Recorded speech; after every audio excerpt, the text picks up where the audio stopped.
These days, parents have to decide on a myriad of controversial issues regarding their kids, including what type of parenting style to adopt, how to feed your baby, and whether or not to post your kids' faces online. And don't think for 1 second there won't be someone who will say you should be doing otherwise. Here are some of the most hotly debated topics.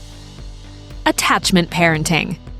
It all started with that Time article from May 2012, detailing the controversy surrounding attachment parenting. Attachment parenting focuses intensely on a child's needs, with techniques such as feeding on demand and co-sleeping. Oh, like when they got bad dreams and stuff? No, like all the time, every night.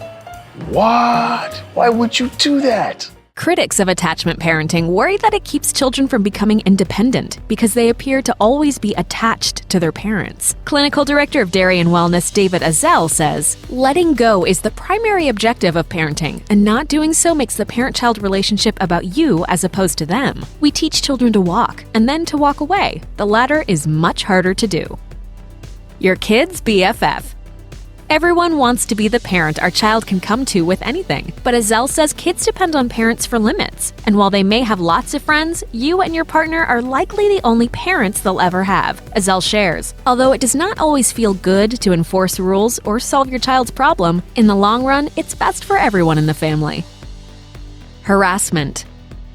Today, more than ever, parents need to think about how to address the topic of sexual harassment with their children. Emotional resilience expert Julia Simmons knows that when it comes to talking about sexual harassment, early education means kids are more likely to talk about it later. She says, "It seems all elementary children know about bullying, so why not expand that concept to include sexual harassment as words to use to define this type of bullying?" Simmons also recommends not limiting this to just stranger danger and, instead, broadening the circle to include relatives and same-age children, both boys and girls. Screen time. It's never too early to start teaching your children about safely using technology. Decide early on how much screen time you're willing to allow and how to keep it safe. How long ago do you think this was used? 100. 100 years ago? Yeah, it doesn't even have no FaceTime. Media and developmental psychologist Dr. Rob Reier recommends being very clear with your children about what is and isn't okay online. He says, children between the ages of 3 to 7 need definitive black and white descriptions of safe technology that is good for them and unsafe technology that is bad for them.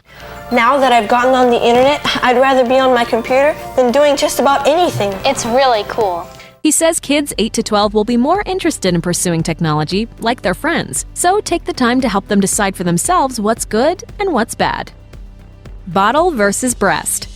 Choosing breast milk or formula has long been a controversial issue for parents. But in a recent study in pediatrics, researchers found breastfed children don't necessarily have an edge over bottle-fed babes. Turns out, a 5-year-old's problem-solving skills might have more to do with his mom's education level than her milk. Study author Lisa Christine Gerard told U.S. News & World Report, "The belief that babies who are breastfed have advantages in their cognitive development has been a topic of debate for over a century now. So when it comes to feeding your baby, work with your pediatrician to find the best fit for your family." Girls in Boy Scouts. Gender-specific scouting clubs totally transformed in 2017 when the Boy Scouts of America announced that girls were welcome to join and ascend the ranks to become Eagle Scouts. Chief Scout Executive Michael Serba announced that the Boy Scouts would no longer qualify gender based solely on birth certificates, saying, "I hope you will join with me in embracing the opportunity to bring scouting to more families and children that can benefit from what our program has to offer." But some believe the Boy Scouts are stepping on the Girl Scouts' toes. Susan Miller, assistant professor of childhood studies at Rutgers, told The Atlantic, "I find it interesting that now it seems to be cast as a progressive move on the part of the Boy Scouts. It's hard for me to believe it's a philosophical change. It's kind of an attempt at a hostile takeover." Core standards.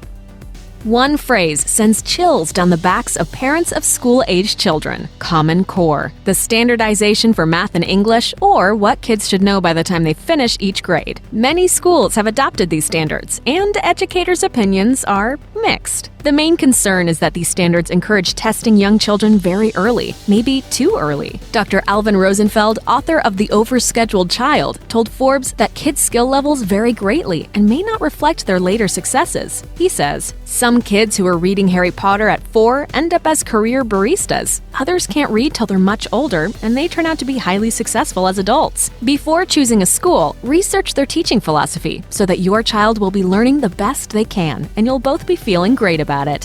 Thanks for watching. Click the list icon to subscribe to our YouTube channel. Plus, check out this other cool stuff we know you'll love too.